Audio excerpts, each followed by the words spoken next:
Hello student, good morning. देखिए, कल हमने मोलरता, नॉर्मलता, फॉर्मलता के बारे में पढ़ा था। ठीक है, तो मोलरता और मोललता एक जैसे ही हैं, थोड़ा सा डिफरेंस है। डिफरेंस ये है कि मोलरता में आपको क्या देखना होता है, बिलियन के 1 लीटर आयतन में उपस्थित विलेय के मोलों की कितनी संख्या है।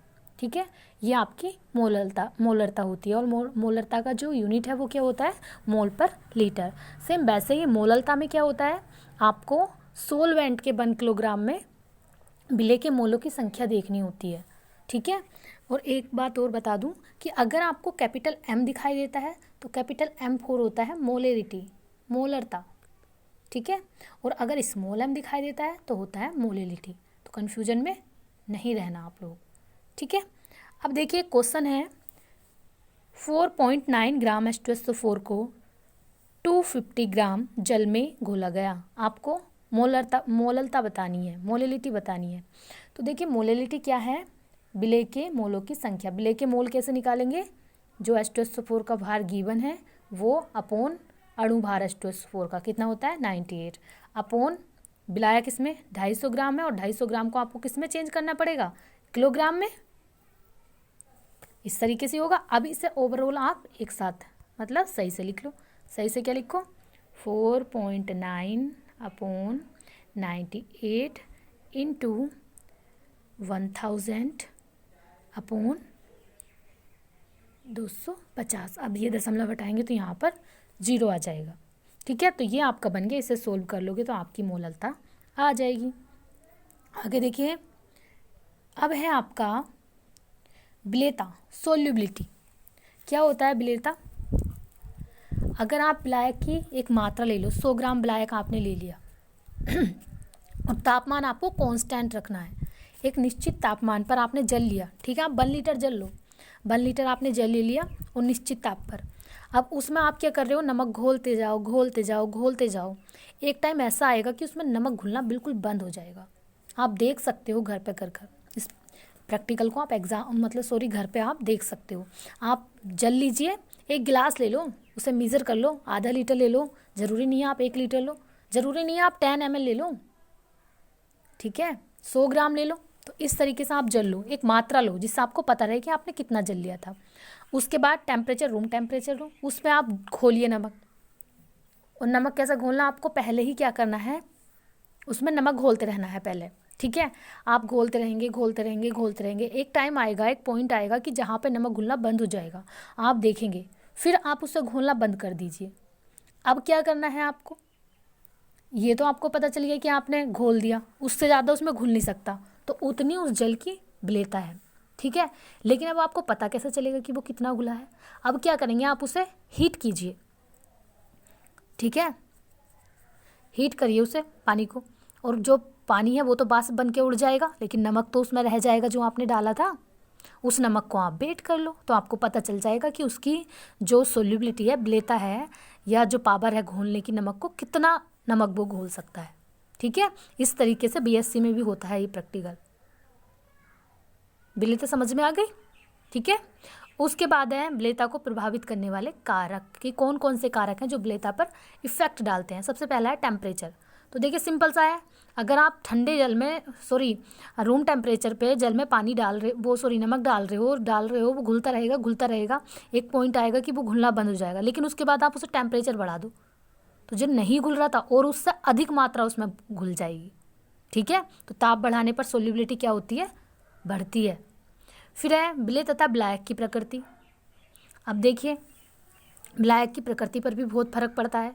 जैसे मान लीजिए आप जल को तेल में घोलिए, जरा घुल जाएगा क्या, नहीं घुलता है। तो प्रकृति भी तो सेम होनी चाहिए। अब आपका जो विलायक है वो 2 प्रकार के होते हैं, ध्रुवीय विलायक और अध्रुवीय विलायक। ठीक है, तो क्या है, अगर विलायक और विलेय की प्रकृति सेम हो, ध्रुवीय ही विलायक और ध्रुवीय ही आपका विलेय हो, तो जो विलेयता है वो बढ़ती है। ठीक है, सेम नेचर वाले ही घुलते हैं।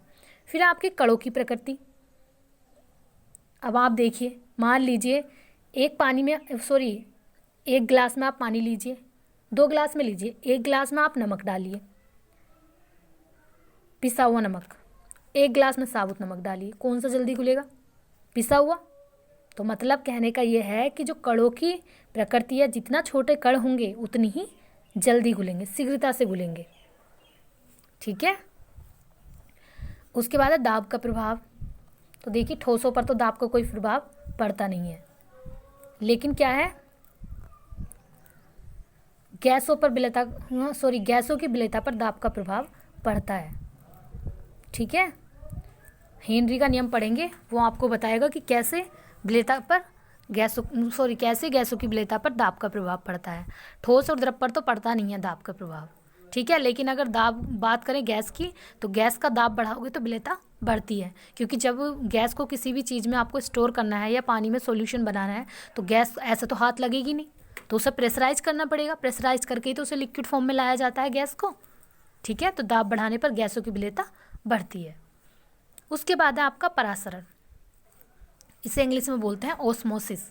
मोस्ट इम्पोर्टेंट टॉपिक है ये भी, आपका डेफिनेशन इसकी पूछी जाती है। परासरण दाब आप इसमें पढ़ेंगे, और इसमें आप पढ़ेंगे एक इसकी मेथड है परासरण दाब निकालने की, बर्कले हार्टले मेथड, वो भी आप पढ़ेंगे। तो क्या है परासरण? किसी अर्धपारगम्य झिल्ली के एक ओर शुद्ध विलायक तथा दूसरी ओर विलयन को रखा जाए, तो विलायक के अणु झिल्ली में से होकर विलयन में पहुंचते हैं तथा दोनों ओर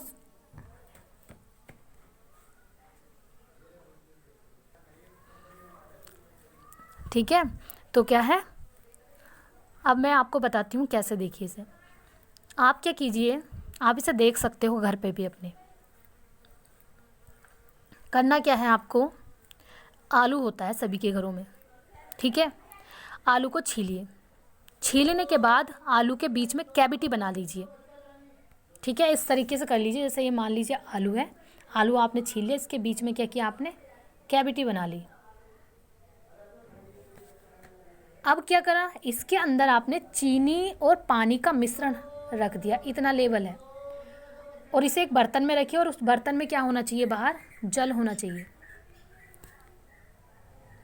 अब क्या होगा, आप देखेंगे जो आपने ये सॉल्यूशन लिया इसे मार्क कर दीजिए, किसी भी चीज़ से मार्क कर दीजिए, कोई पिन लगा दीजिए इसके लेवल पर, कुछ टाइम रख दीजिए। कुछ टाइम के बाद क्या होगा, जो ये पानी है, ये पानी क्या होगा, यहाँ से वेसल में से आलू के अंदर जाने लगेगा, और इसका जो लेवल है वो बढ़ जाएगा। क्यों हुआ ऐसा? क्योंकि जो अंदर का सांद्रण है विलयन का, वो अधिक सांद्रित है, मतलब अधिक गाढ़ा विलयन है, और बाहर क्या है, तनु है, क्योंकि विलायक जल में तो कुछ घुला हुआ नहीं है, और आपने अंदर चीनी घोली है। तो क्या होता है, जो विलायक के कण हैं वो अपना लेवल छोड़ के कहाँ जाने लगते हैं, सांद्र विलयन में। कब तक जाएंगे, जब तक कि यहाँ का और यहाँ का सांद्रण समान ना हो जाए। ठीक है। इसी प्रोसेस को बोलते हैं परासरण। कम सांद्रण से अधिक सांद्रण की ओर जाते हैं। जाते कौन है, केवल विलायक के कण, विलेय के कण नहीं जाते। ठीक है। और जो आलू की वो होती है ना, क्या बोल सकते हैं, आलू के जो आलू जो होता है वो एक अर्धपारगम्य झिल्ली की तरह काम करता है। ठीक है। तो यही प्रक्रिया आपकी क्या कहलाती है, परासरण। याद रखेंगे आप। और देखिए यहाँ पे क्या है, यहाँ पे आप देख लीजिए, ये बना हुआ है, ये दिखा रखा है। ठीक है। ये विलयन है और ये शुद्ध विलायक है, और बीच में अर्धपारगम्य झिल्ली लगा रखी है। तो क्या है, विलायक के कणों का तनु विलयन से सांद्र विलयन की ओर अर्धपारगम्य झिल्ली से होकर जाना क्या कहलाता है, परासरण। आप देख सकते हैं, आप बोल लीजिए किशमिश, पानी में डाल दीजिए, किशमिश के अंदर का जो सांद्रण होगा वो गाढ़ा होगा, और बाहर पानी कैसा होगा, तनु होगा। तो क्या होगा, पानी उसके अंदर एंटर करने लगता है किशमिश के, और किशमिश फूल जाती है। तो किशमिश की जो आप कहते हैं सरफेस, वो अर्धपारगम्य झिल्ली की तरह काम करती है। ठीक है, समझ में आ गया होगा। उसके बाद देखिए अर्धपारगम्य झिल्ली के बारे में पढ़ते हैं। वह झिल्ली जो अपने में से होकर विलायक के अणुओं को गुजरने देती है, विलेय के अणुओं को नहीं गुजरने देती, अर्धपारगम्य झिल्ली कहलाती है। केवल विलायक के कण ही अर्धपारगम्य झिल्ली से पार हो सकते हैं। वनस्पति एवं जंतु में अर्धपारगम्य झिल्ली पाई जाती है। अर्धपारगम्य झिल्ली रासायनिक पदार्थ फिनोल, पोटेशियम फेरोसाइनाइड, की भी होती है, संश्लेषित झिल्ली सेलिफेन की होती है। अर्धपारगम्य झिल्ली एक सतर्क सीट के समान होती है जिसमें अति सूक्ष्म छिद्रों का एक नेटवर्क होता है। ठीक है, क्या है, कुछ जो है कृत्रिम रूप से भी बनाई जाती है, पोटेशियम फेरोसाइनाइड की होती है ना, फिनोल की होती है, और संश्लेषित सेलिफेन। तो ये आपका अर्धपारगम्य झिल्ली के बारे में था। इसके बाद परासरण दाब है जिसके बारे में हम कल ही पढ़ेंगे। ठीक है।